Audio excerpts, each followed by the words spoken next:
In the world of fashion, there are few stories as inspiring and captivating of that of Sass Bide. Founded by best friends Heidi Middleton and Sarah Jane Clarke, this Australian fashion brand has risen to global prominence with its unique designs, innovative approach and relentless pursuit of creativity.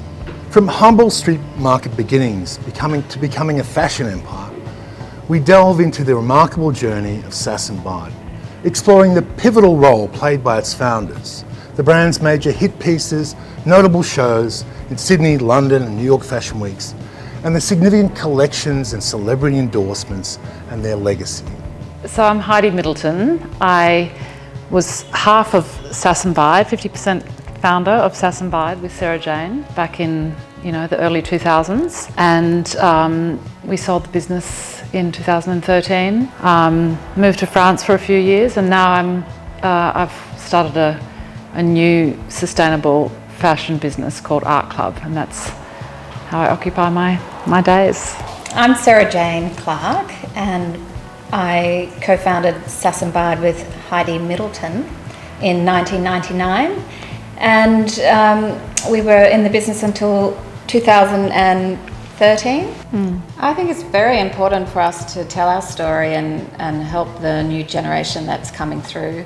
I do a lot of work with the younger designers, mentoring them and giving them help that they need to launch their own businesses. So I know Heidi, you do a lot of work too with the younger fashion designers too, but yes, I think it's very important to pay it forward to. I grew up with very creative mum. She was always fostering creativity in the arts with my brother and I, so we were always making things and painting and making things out of nature, and we had a big creative box which was discarded packaging from things, and we'd always be creating with this box of things that mum had collected. And a lot of my childhood was spent outdoors. I had horses, so I used to ride to school every day in primary school. On your horse? Yeah, on my horse. I don't think they'd allow it these days. But so I'd ride my horse, the boys would ride their BMXs. If I wasn't on the horse, I'd be painting, drawing. I met SJ around this time. So I was, I think 21, you were 18. You were still just out of school. We met through two Greek boyfriends who were best friends and connected instantly, and our real shared passion was this just absolute love of fashion and styling and dressing up. We actually would get design and have clothes made on the by this little tailor in West End in Brisbane to make these outfits for the following weekend, and we kept sort of we're quite busy with that, just dressing ourselves, but sort of having these things tailor-made. Now, the first part of the Sass Bide story covers the expeditions of the brand's founders, Sass, Sarah Jane Clarke, and Bide, Heidi Middleton, on their journey from Portobello Road to the world of high fashion. From their critically acclaimed runways in London, New York, and even their Australian home, Sass and Bide have captured the imagination of strong creative women everywhere, accruing celebrity attention and almost cult status for their own brand of bohemian glamour.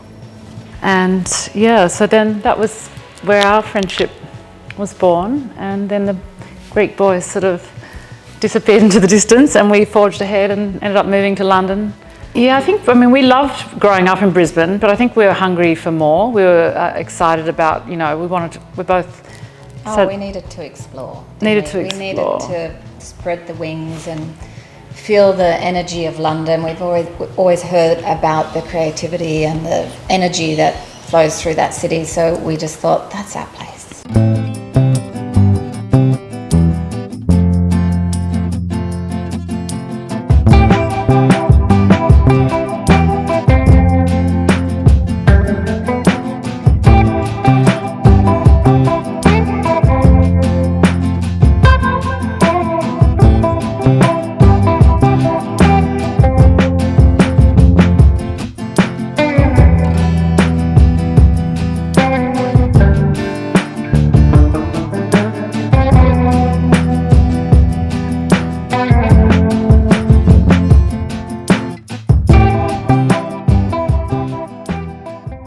Yes, London was really having an incredibly creative, moment. It was there was just a really strong undercurrent of creative energy that we were able to tap into. So it really fueled our sort of creative spirit. The name Sass and Bide took a long time to sort of come to light because we had maybe 2 or 3 other names that we really wanted, but every time we went to register one of those, that they would say, already taken, got to find, it actually forced us to find a more original name. So that's where Sass and Bide became, because, well, Sass being a nickname and Bide being a childhood nickname of Heidi's. Heidi, Bidey, Bidey, Bobo. Yes. We love our vintage and our styling pieces, so we like to, heavily style the shows and use all of our favourite vintage pieces that we find around the world. And despite handing over the reins of their empire a decade ago, the personal vision of Clark and Middleton lives on through their legacy and their legends.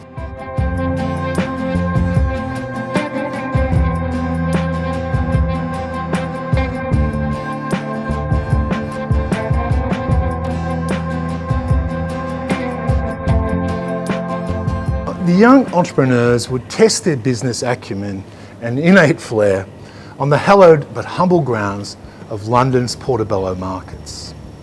Once a pit stop for bric-a-brac and antiquities, it became the epicentre of hip West London, frequented by thousands of tourists as well as British pop royalty like Kate Moss and Sienna Miller.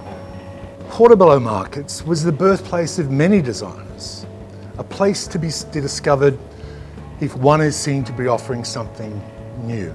Heidi and SJ tapped into London's love for bohemian subculture, expressing freedom and authenticity with their hand-worked low-cut denim jeans, which achieved cult status in the late 90s. We absolutely loved being at those markets every Friday and and London, it was really where, McQueen was having his moment in the spotlight, and, it felt like in London anything was possible. You could really make your dreams come true there. And I think that's what really happened with us. We got there and we just got sort of swept away with that creative energy, and it allowed us to form, actually, first of all, we ended up selling some embellished denim pieces at Portobello Road, the markets, didn't we? We did. Well, it was a little moment. We would buy secondhand Levi's, cut the bottoms off and attach about 5 inches of raffia trim that we'd buy from a haberdashery store. And they were cool at the time. But, so we'd sell them at the Portobello markets, and they were like hotcakes. They'd fly out the door, and kept that sort of response to the product and things we were creating just fueled our ambitions and excitement to do more. So we started, well, we had the Portobello stall every Friday and Saturday, still had our day jobs in London, but then it was around that time that we thought, let's take this further. Like, we decided I remember we had dinner at a Chinese restaurant in London in the East End, and talked that night about starting a brand together. I'm Heidi Middleton. And I'm Sarah Jane Clark, and we're from Sass Bide.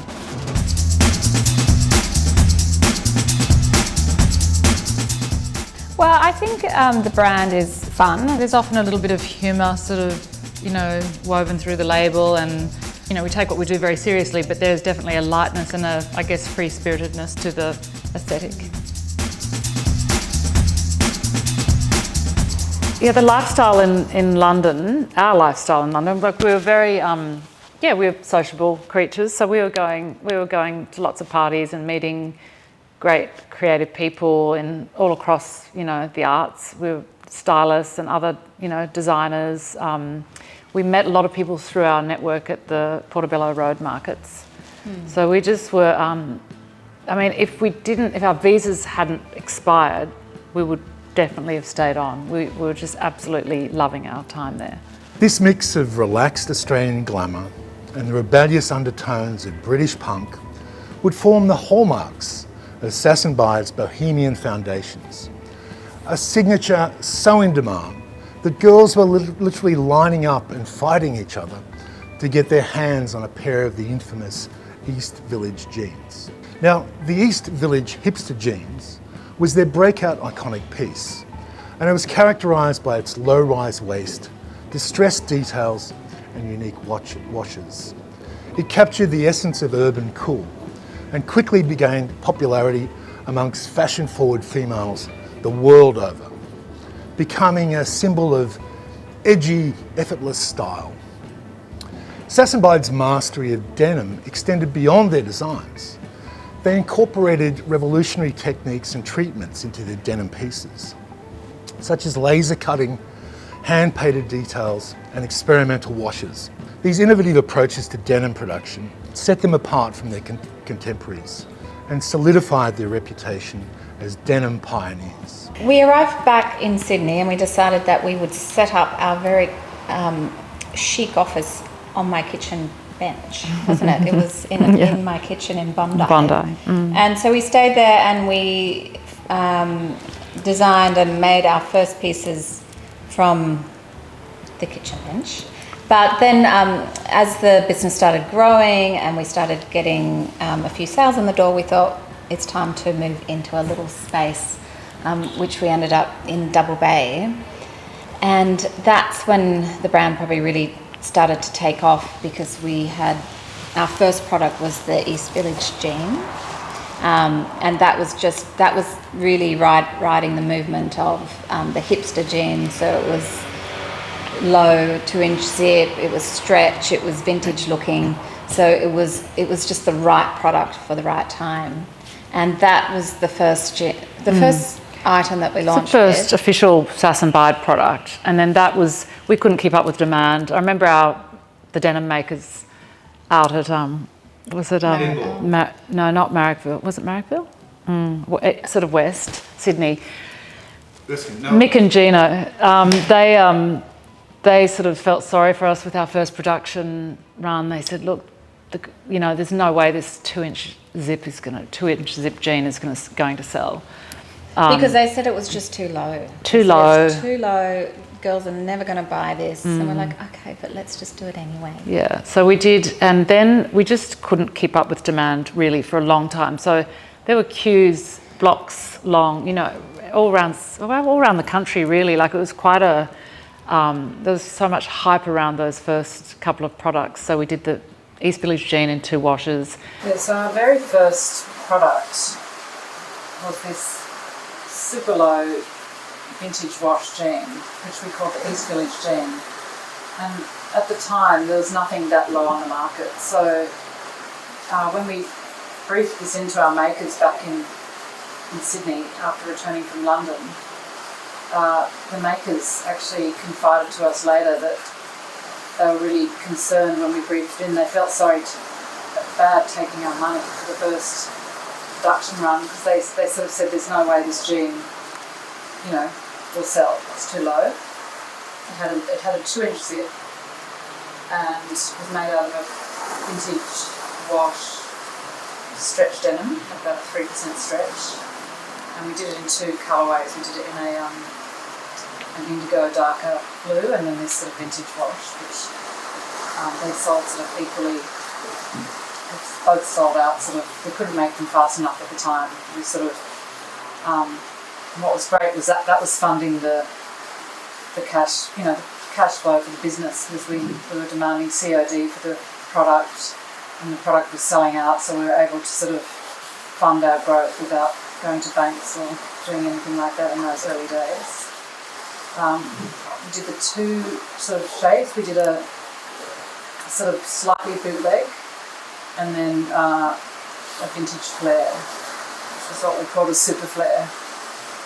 And these first few styles we were very fortunate that they just hit the market and took off straight away. And so it was really just such an exciting time to watch these products just sort of walking off the shelves. And then we brought out the Funky Thompson, which is a denim jacket. And then, the flare, the vintage flare, and all these products just seemed to, there was just a bit of a frenzy around the denim. And it was all pre-social media, so there wasn't any, it was all word of mouth. So the word had gotten around that the Sass Bide jeans deliver on a Tuesday. So there'd always be a line outside the stockist waiting for us to drop off the jeans. And so it was really, it really had a lot of energy around. And it was good for the business because we demanded COD at the time. So that was really, we didn't need any external investment. The business was funding itself. So the jeans were just flying out, all the denim was, people were paying on, COD, and that really allowed us to grow, quickly, but organically we didn't have any banks to sort of answer to at that time. And we managed it all from this little office Sarah Jane was saying in Double Bay. There was a Woolworths down the street, so we'd go and flirt with the fruit section boys and get free cardboard cartons to pack the jeans in. So that was we were quite happy with that. We didn't have to spend on packaging. Heidi and Sarah Jane, to me, were women who was somebody I really looked up to, not just for their design work, but also for their business acumen. I felt like they were so inspiring in every way, and also bringing a whole new dimension to Australian fashion. Everyone had the pair of these village jeans. Clearly the girls had ambition and they had drive and they knew what they were doing. I remember hanging out with them in New York, and we saw them on outside Barney's, and they had people filming them and people taking photos and blah blah blah and all the rest of it, and I thought, what are they doing? What are they doing? They were onto the whole social media thing just as it was beginning, and they were very aware that promoting themselves was promoting their brand. They were really good at that, weren't they? They were very good at that. They were the embodiment of their brand, and that's what every girl and woman bought into. They wanted to be there. Yeah, some of the sort of well-known identities at the time that started wearing the jean were Kylie Minogue, Victoria Beckham, Madonna, had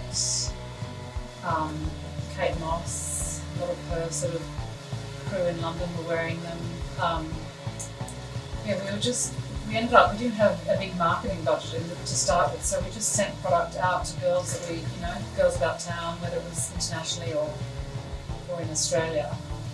And that just, was a great move because we weren't having to sort of invest, hundreds of thousands in marketing campaigns, but we just would send this product. The people had send it to would love it and wear it, and then it would just cause this viral marketing sort of phenomenon where, you know, word of mouth was pre-internet and Instagram and all of that. So, you know, it's being spread. The word was being spread through just people wearing the product, loving it, talking about it, you know, journalists writing about it, and then people getting photographed in it, and yeah, away it went. I don't think that there was a girl in Australia that didn't have a pair of Sass Bide jeans. I certainly did. I remember going and visiting their Paddington store, and it was just so exciting to have these, you know, denim is all about brands, and these two girls were so edgy and cool and sort of rock chic, and, you know, did this incredible job of creating this wonderful brand. Sass Bide debuted their first seasonal collection at Mercedes-Benz Fashion Week in 2001 under the New Gen or Next Generation group. And this initiative enabled select newcomers a crack at the big time in what it is and was a very tumultuous and unforgiving industry. Strangely enough, within that same batch of newcomers was Australia's own bad boys of denim, Dan Single, George Gorrow, and Gareth Moody, aka Subi.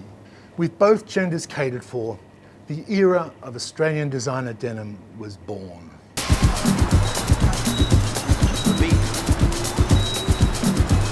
Occasionally in this job you catch a glimpse of dreams realised, of deserved success from small beginnings. Here in New York I found such a story. On its crowded sidewalks and busy streets, I found two of the most fashionable names in fashion, and they're Australian. They were just great fun. We loved their energy. They were, you know, rule breakers, just sort of, I don't know, they were good friends, you know, they became good friends. So I think that it was nice to be going through that at a similar time, because we would just, you know, friends and a lot of interesting creative friends. It was this whole... Yeah, it was a whole like lifestyle for them, wasn't it? It was just a tribe, the Subi tribe, and they just demanded presence, and everywhere they went, they just, you know, they had an energy, a great energy about them. Clearly remember meeting Dan Single at the denim facility, the denim maker, and he was wearing a candy pink women's jumper, sort of off the shoulder, and he had this peroxided hair, and we were like, who? But he looks out of place here. He looks like someone we would have met in one of the nightclubs in London or something, not downtown Marrickville or wherever it was. So we struck up a conversation that day, and, you know, became great friends very quickly. We had we were invited to, as part of a group show, to show 12 pieces, which was a big deal for us. And then after that, we did our first solo show, which was at the Powerhouse. No, the Powerhouse Station. Sorry, I've gone straight to the museum. Yeah. No, you're right. It was Power the Power Station over in Glee. Yeah, just over the bridge, that was Anzac our Bridge. First solo show.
The description we've sort of been using is it was part preppy, it had quite a preppy feel, and then sort of Tibetan princess, and then with a little bit of ghetto chick, like a bit tough girl with the motocross pants. So it was a clash of sort of three looks, and then a few other little bits sprinkled in as well. They had just returned to Australia after a very successful stint at the Portobello markets in London, and they were actually in the Paddington markets in Australia, and creating a bit of hype there. And I met them, and they came into my office, and I was like, "Girls, what are you doing? It's fantastic. We need to have you involved in Australian Fashion Week. And you know what you're doing in denim is quite incredible. It's just amazing. This whole new design that you're doing, it's really taking the world by storm." They came on board, but the beautiful thing about the girls is they just didn't show denim. For the first time ever, Sass Bide showed ready to wear on the catwalk at Australian Fashion Week, and of course that really gave them the opportunity to grow that brand well beyond the denim capsule they originally had. And of course, you know, Sass Bide went on to be one of the most successful brands in Australia. You know, they sold the company for a fortune, and Sarah Jane and Heidi have now progressed on and launching new creative ventures as well. So yeah, it was wonderful. And they also had a really keen sense of different creativity they brought to their collection shows. Sometimes they showed on site at Fox Studios, and then later at the Overseas Passenger Terminal. Sometimes they showed in amazing warehouses around Sydney. Yeah, they really added a lot of great vibrancy, and of course they became one of the international superstars out of Australian Fashion Week. That was sort of instrumental in sort of launching us in the ready-to-wear sort of sense, because we'd just been doing denim before that, and the denim had taken off. But we were invited to show as part of On Schedule, and this was the first show, and yeah, it was a great night. We loved the styling just as much as designing the clothes, so you can see, you know, the styling was sort of unique. Yeah, we really went to town on the styling. Yeah, it was a big, yeah, so our first show was called, it wasn't Lady Punk. No, it was... No, Love Guard Gracie. Yeah, Love Guard Gracie. Yeah, with the feathers. Yeah. So we'd have fun naming the shows. So our first fashion show, solo show, was called Love Guard Gracie, and it was at the power station just underneath the Anzac Bridge. And I think it was a Mercedes Fashion Week then, so we turned up in, remember, turning up in Yeah, you did. Sorry. It was very, I think they were really inspired from when they started at was it Portobello Road? At the markets and all of that. It was lots of kind of vintagey pieces mixed together in a way that it girls and cool girls kind of put it all together, and they just kind of hit on the right items at the right time that girls wanted to wear. I mean, every girl wanted to look like them. Didn't you? Don't bring me in on that. And I had a wig on that night. Remember, I had a wig because I'm naturally curly. I had a wig with this straight fringe, a bit. I don't know what the look was, but anyway, I thought it was pretty special at the time. So we had a great lineup of models and a packed house, and we got really strong press after that first show. So that was all. It felt like we were being carried along. You know, there are sometimes those moments in life when you feel like you're being carried by an external energy or force. We were just on this ride, and yes, we were working hard, very hard, but it was also this energy. It was just sort of from every level and layer. It was just very positive and very dynamic, and there was just so much great reaction to what we were doing, so we just, you know. Yeah, remember we've got the front cover of Good Living, wasn't it? When they used to do the fashion in Good Living. So it was our first front cover that we ever got, which was very exciting for us at the time. Yeah. But it was just, I think our first solo show was a monumental moment that we had pulled that together, and that, you know, we felt like we had really made it as a brand here in Australia. And then that sort of made us look a little bit more internationally and we thought, well, maybe we should go and conquer the world. Wow. Less than a year later, in 2002, Sass Bide would present their ready-to-wear line in London. And in 2004, they took on the Big Apple, New York City.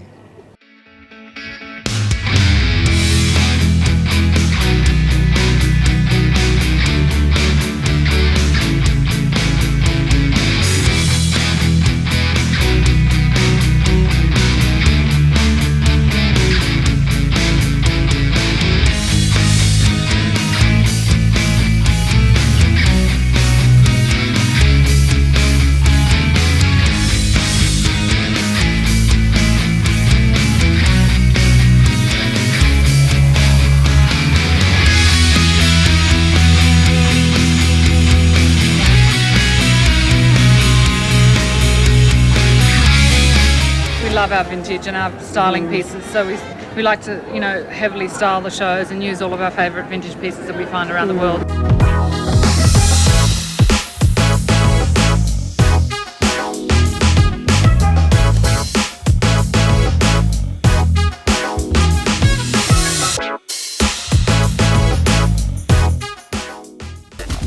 If they're rapidly becoming the name on everyone's lips, that's largely because they're being seen on some very famous hips. Madonna, Kate Moss and Robbie Williams in Subi jeans. Paris Hilton, Sarah Jessica Parker and Kylie and Elle in Sass Bide. Even Mick Jagger's daughter, Lizzie. As a woman, do they make you feel special, powerful? Yeah, sexy.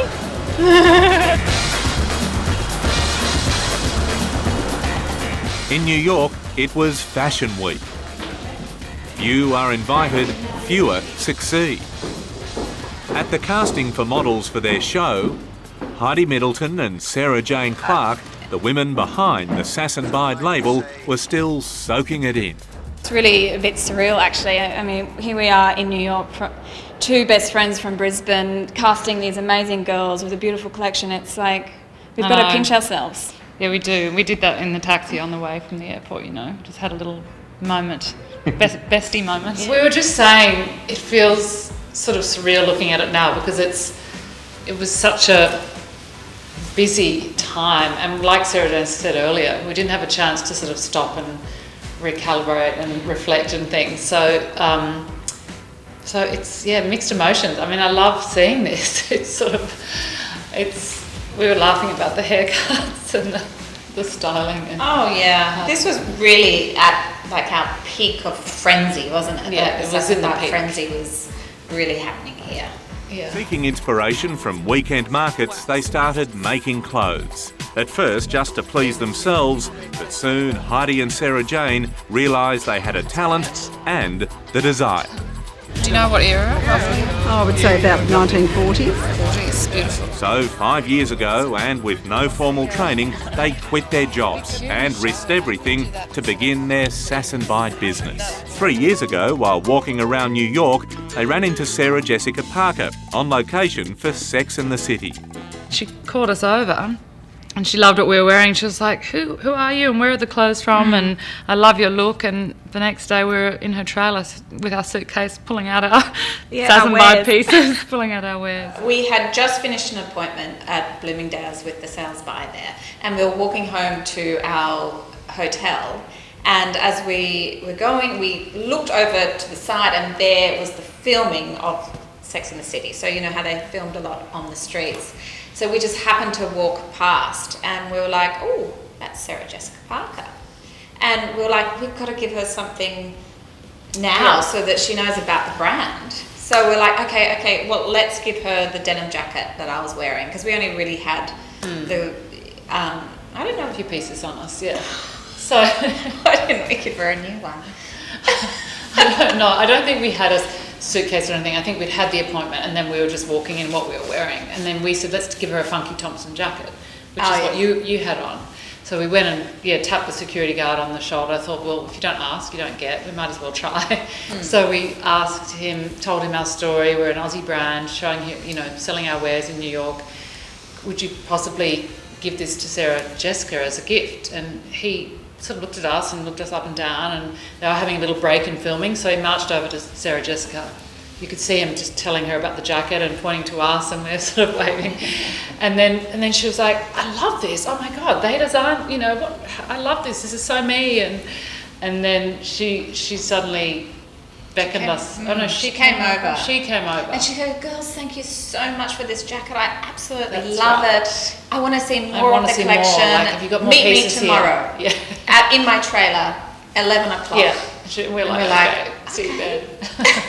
We'll do that. So then we met, and I think Big was there, wasn't he? Because he was obviously dating her on the show at the time. So he came into the trailer when we were doing our little fittings, and we spent an hour or two with her, and she actually ordered on the spot a lot of pieces that she then went on to wear on the show. Amazing. Sass Bide's design philosophy was rooted in the belief that fashion should be empowering and expressive. Middleton and Clark sought to create pieces that celebrated individuality and challenged conventional norms. Their designs often blended elements of streetwear, bohemian aesthetics, but with couture craftsmanship, resulting in a distinct and eclectic style.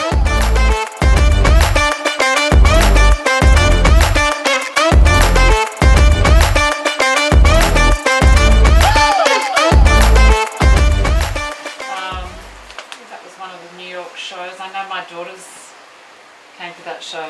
I'd try and bring them with me as much as I could. I didn't like being separated from them, so we'd bring the nanny or my mum and bring the whole entourage on tour to the shows. Again, on a rooftop in New York. We did keep showing and creating through the pregnancies, but I think SJ looks quite heavily pregnant there, so I think she gave birth a couple of months later. A lot of styling going on here. There's a lot going on. Earmuffs, a harness, a bit of Scottish sort of influence and punk. And I keep telling my girls it was cool at the time. They're a bit like, I'm not sure they're buying that anymore. That was our first on-schedule show at Fashion Week, so that was in the power station, and that was sort of the beginning of it all.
Yeah, so I'd often sketch up just what I wanted the models to look like. I guess in the back of my mind it was sometimes probably subconsciously sort of just imagining Sass and I in the clothes, but yeah, I always liked sort of to sketch the styling concept with the headpieces and harnesses and footwear.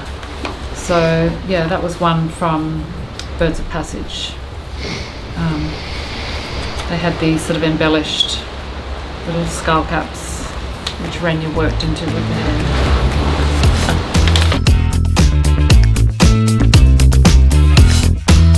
The girls were confident, creatively fearless, and they worked 24/7 to fuel their brand's rocket ride. They joke about the pressures now, but it must have been crushing at the time.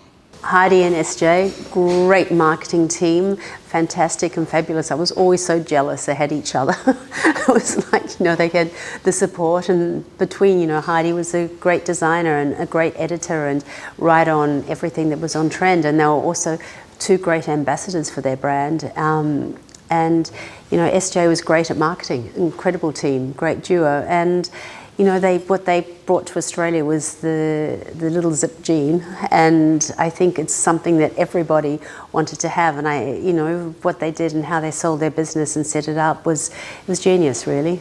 I'd travelled a lot and Sarah Jane had as well. And we were also picked up by sort of Harvey Nichols and Barney's sort of early on, like in the first year. So I think we were seeing the designs set in an international forum, not we weren't thinking, domestically or just to sort of design pieces that would suit the Australian market. At the end of the day, we would design pieces that we wanted to wear. So it was always about, what are we missing in the wardrobe? What are we coveting? What do we feel? What are we feeling that we want to be wearing? What sort of direction? Usually it had a bit of a theatrical sort of graphic element to it too. So there was, we just played into that. The girls from Sass Bide, I've always had a great respect for them. Always have been very delightful, very natural, very warm. They introduced the fashion scene here to something different, right? They introduced a lot of Art Deco beading and interesting cuts and, people who were trying to look for something different in clothing. And that's why the Sass Bide label became such a success. It was a good time. The Australian fashion industry needed those girls because they did something different.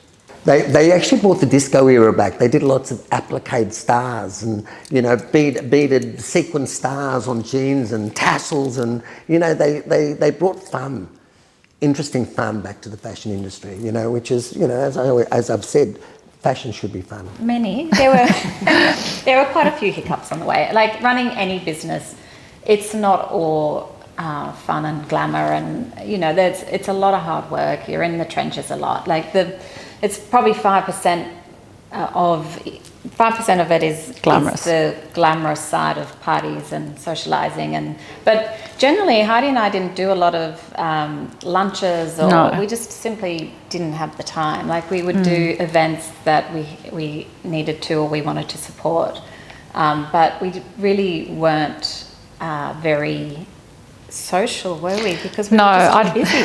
I'd farm Sarah Jane out because just to do the socialising half the time. We had to divide and conquer because Heidi would be pushing out the next collection and I just knew she'd look at me and I'd go, okay, I'll go. So we sort of had a nice team energy that if one of us couldn't do something, the other one would step up or step in and take the place of, and so we were lucky that we had that supportive working relationship.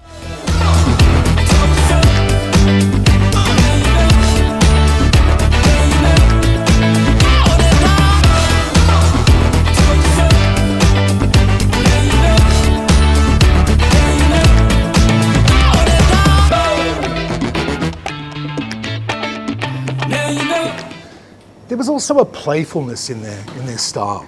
In their offices, there's a life-size horse figure, a nod to Heidi's love of riding.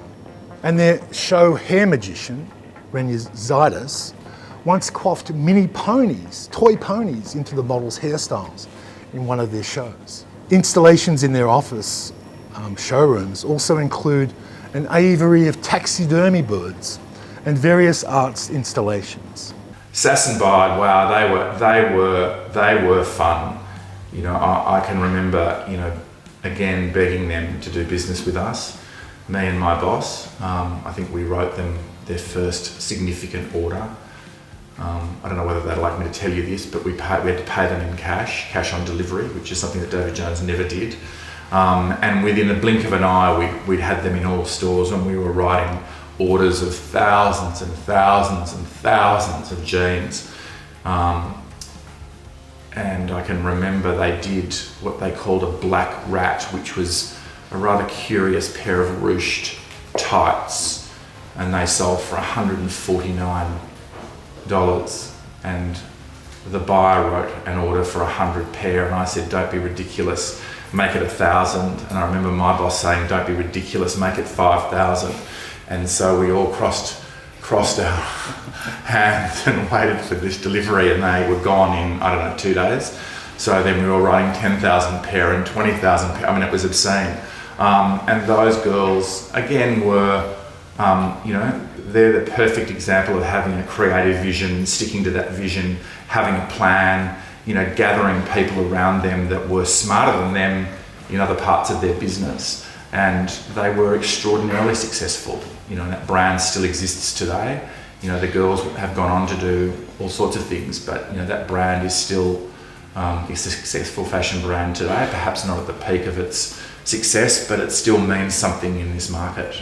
You know, I think they were probably one of the first to open an international store. You know, I can remember walking into that store on, I'm going to say Bleecker Street, but I'm probably wrong, and being so extraordinarily impressed that they managed to get to the point where they were offering their product to an American customer who wasn't short of a pair of jeans to buy, by the way.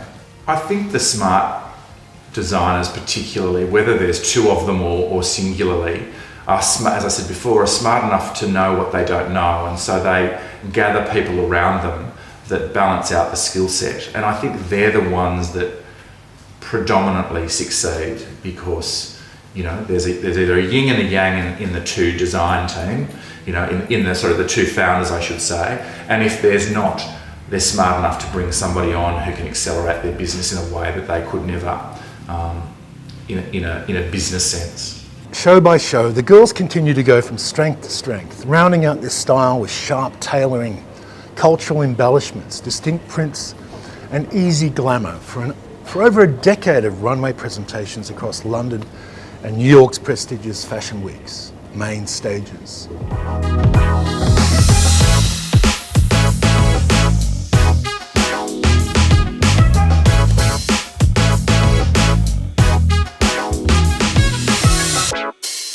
London was always, well, London Fashion Week was always more creative than New York Fashion Week. But New York had that.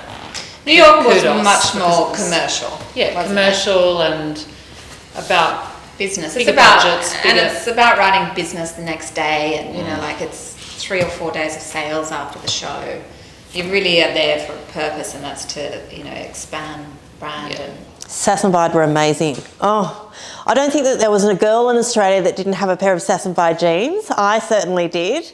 I remember going and visiting their Paddington store, and it was just so exciting to have these, you know, denim is all about brands, and these two girls were so edgy and cool and sort of rock chic, and you know, did this incredible job of creating this wonderful brand. Those girls were just so loved by everyone. Jason Brunston was saying to me, you know, how gorgeous they were, and it was, you know, they're very loved in the industry. That was an incredible time. It was just, again, a really buoyant time in retail. And I remember actually, one thing about Sass Bide that I remember is going to London and looking at Sass Bide over in London, and I think the jeans at the time were like $200 in Australia, and they were like £200 in London. I was like, well, that equates to like $600. But they were huge. Seeing our pieces hanging in Harvey Nichols and Barney's and some of the other stockists around the world was really a pinch me moment, because there we were, two girls from Brisbane, and our pieces in the best department stores around the world. So it was very exciting, and we met a lot of great buyers, and they were really willing to help us and, you know, expand our range planning so that we could do good business with them. And so it was, we were very lucky that we did get a lot of help. Like, a lot of people were very willing to help us, and they wanted us to succeed. So that was... We were really fortunate to have such great support from, you know, people in, you know, in magazines, in newspapers, journalists, stylists. You know, we really felt that people were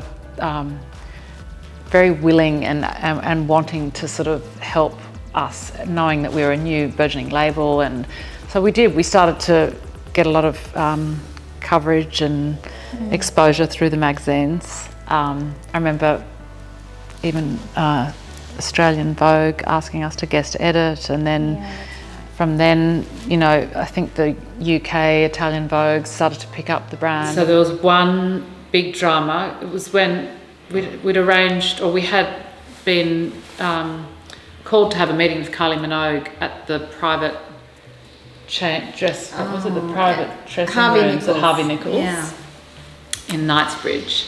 And obviously that was a pretty big deal for us at the time. We were only a year or two old, I think, the brand. And I don't know why were we late? I think it was London traffic. Yeah, London traffic. So we had to jump out of the taxi, I think. And we had these suitcases with all of our samples in them. And like Sarah Jane described earlier, we were dressed to the nines with our, top hats and pill hats and, fishnet tights and studs and sequins. Denim corsets, all of that. And we had to jump out of the taxi and run about 10 blocks to Harvey Nichols because we were like, we can't keep Kylie Minogue waiting. But we did, and we were late, but we arrived all sort of sweaty and flustered.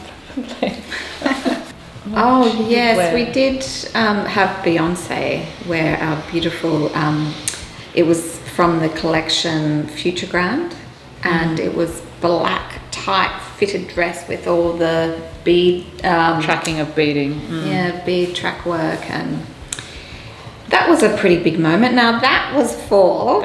She presented at the MTV Awards. I can't remember what year. Again, it would have been like 2000...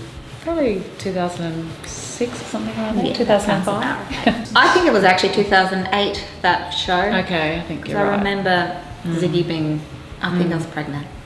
And then Taylor Swift wearing, she performed in Times Square one evening and wore one of our little ensembles. And Kim Kardashian, she wore Sass Bide right back at the beginning. Yeah. Paris Hilton. She wore...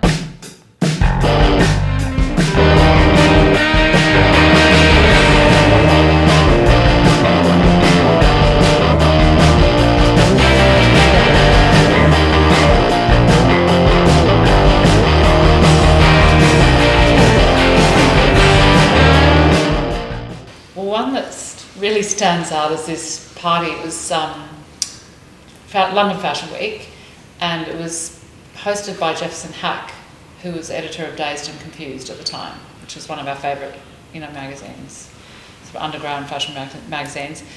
And he was dating Kate at the time, Kate Moss. I think that was our off-schedule show, wasn't it? Because we weren't on schedule. Yeah, it was off-schedule. So we had an off-schedule show in a skate park underneath a train line. And it was probably 2000, when was it, 2000? I'd like to think maybe about 2004. Were the kids born?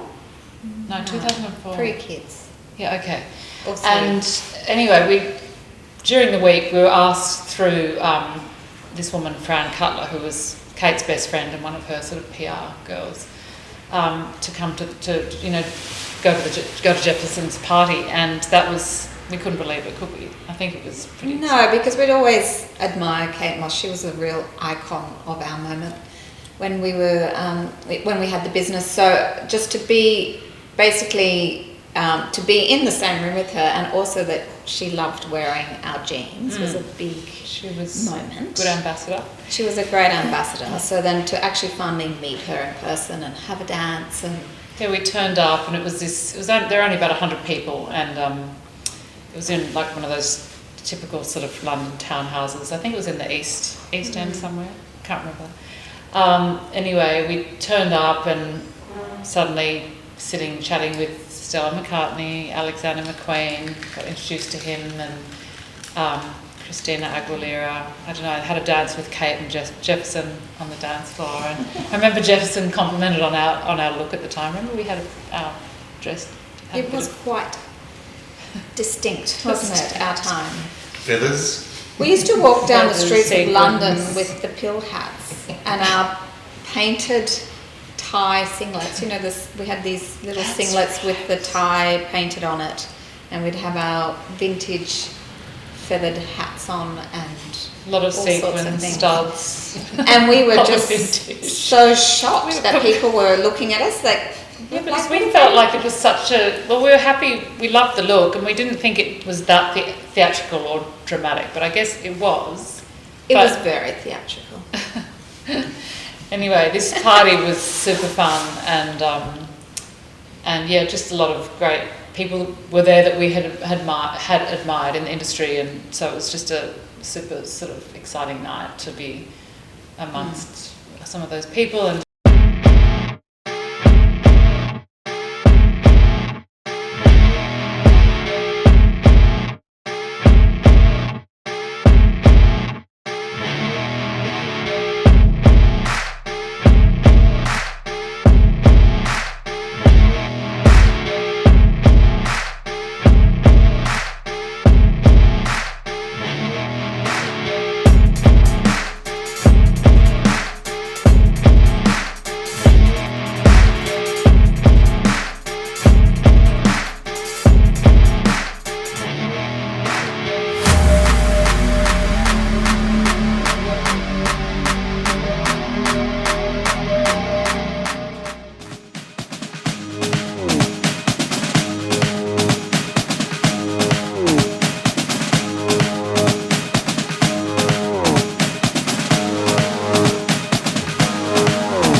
The Australian queens of fashion presented their final collection, Freetown, at New York Fashion Week.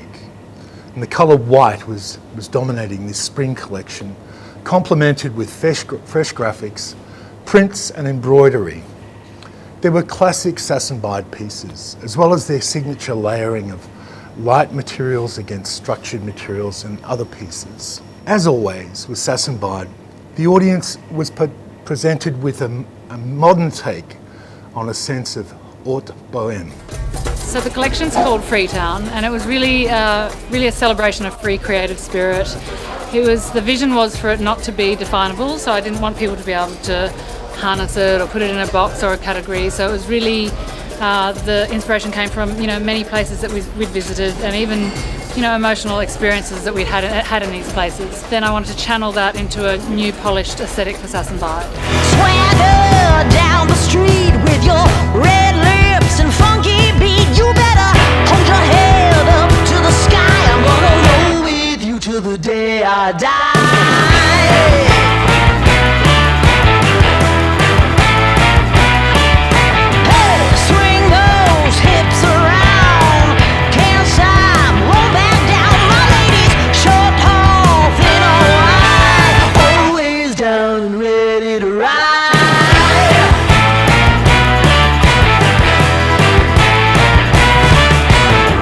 One by one, billion by billion.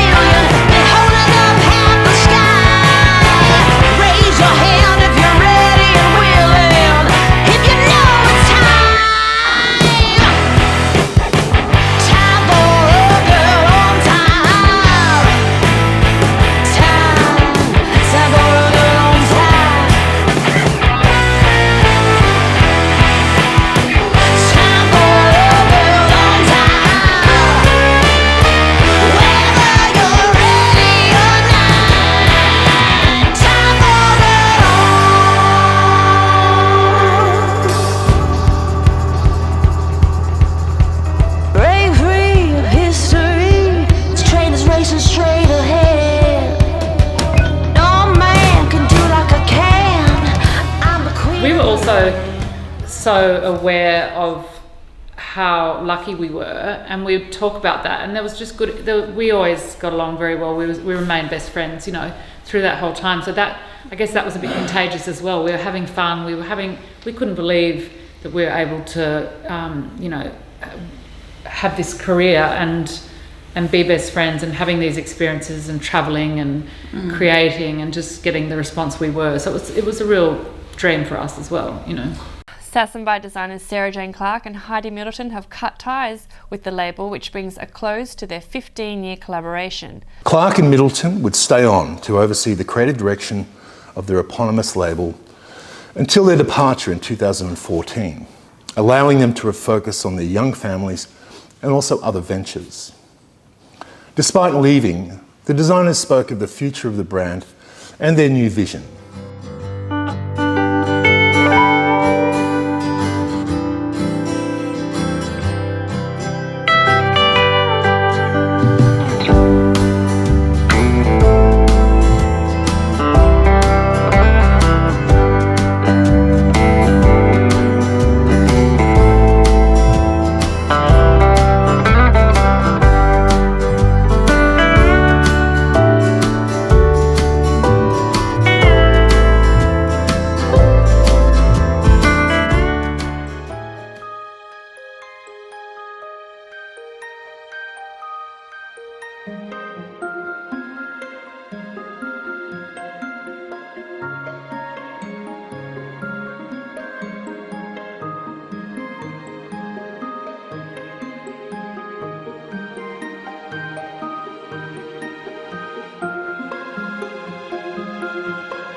So my name's Paula McKenzie. I'm currently the Group Managing Director for 3 brands, being Sass Bide, Marks and David Lawrence, all 3 really iconic Australian brands, so lucky to be in that position. I've worked with many great brands in my career. I've worked with Sass Bide in the past as well, so I've got worked with both Heidi and SJ, and also worked with people who are now sort of really moving forward with their brands. So with Marks and Mark Keary, a fantastic team of people who have then gone on to be involved in Manning Cartel, Jack and Jack, Basic, a real incubator of talent, and I've found that to be a similar thing in other brands I've worked with. In Sass Bide, a similar thing where we've got a lot of people who we worked with are now off doing their own thing in the industry. I started back at East Sydney College many, many years ago with the wonderful Nick Huxley, and that's how I first started. And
pressure would have been for them, they're having to do the 4 collections a year, and the expectation on a brand that is performing the way it is to continue with that performance.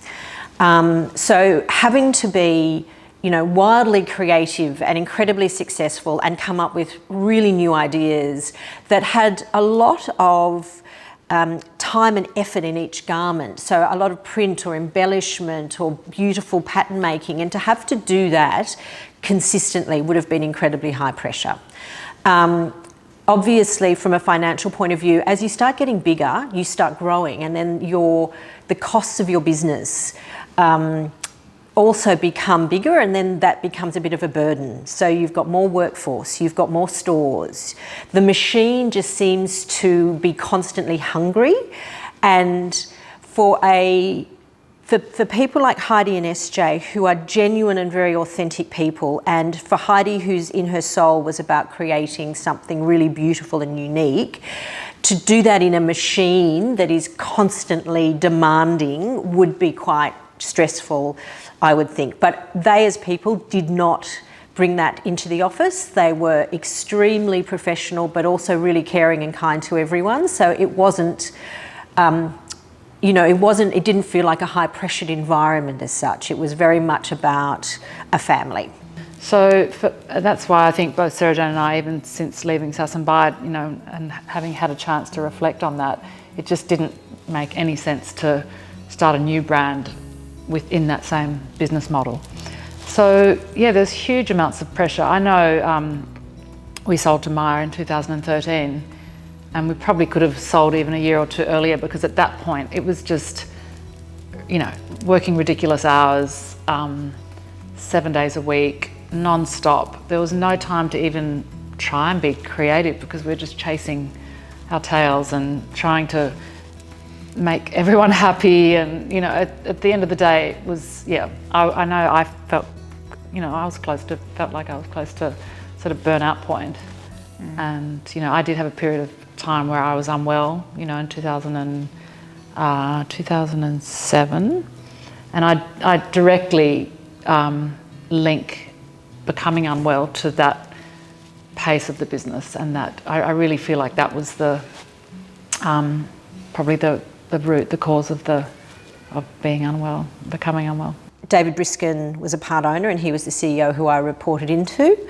And what we really did is just work on building the ranges, opening stores, getting the brand performing in those stores, but also representing the brand with VM, in wholesale, and in my concession stores. So what I really took from that experience, Sass Bide was absolutely at its peak at this point, and it was really just, you know, in the international market, performing extremely well. The girls, Heidi and SJ, were doing a great job.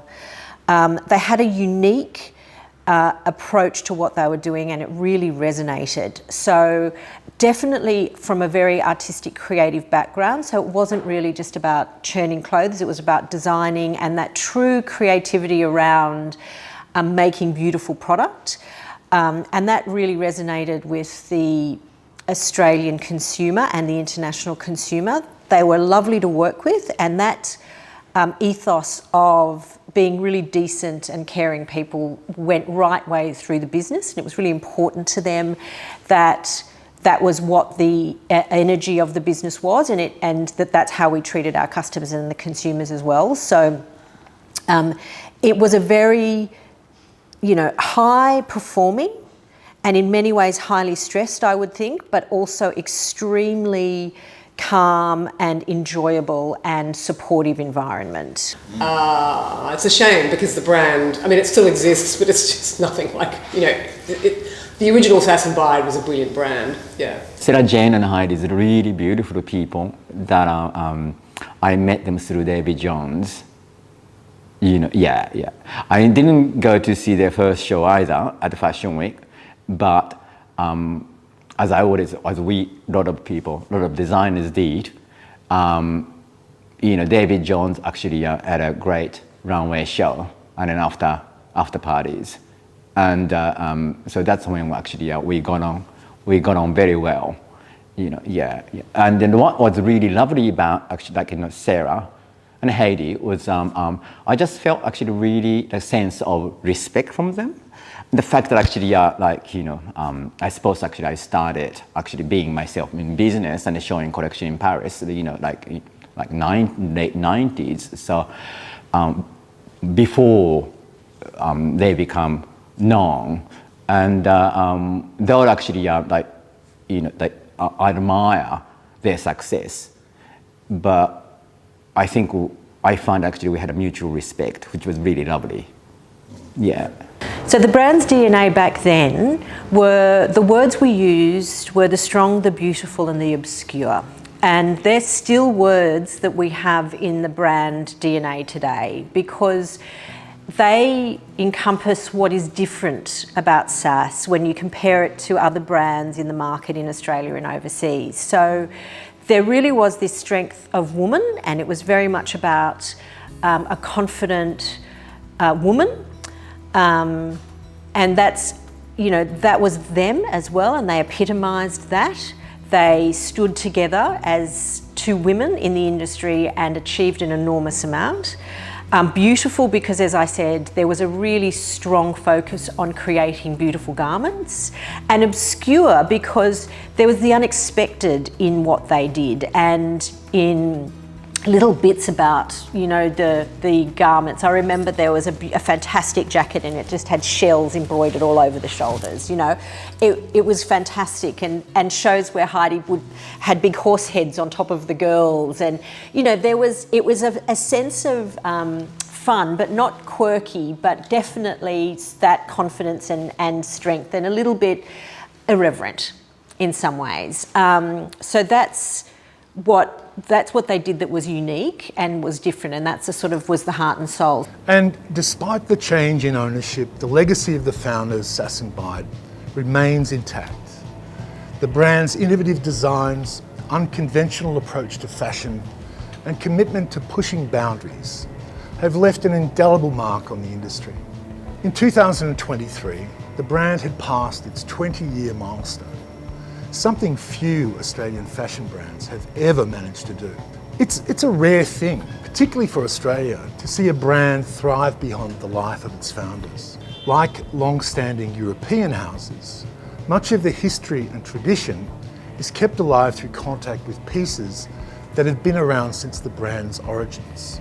A vault or an archive is a key tool used to record and protect and inspire future guardians of the brand's legacy. Sass and Bide had the foresight to stow away these pieces for the posterity.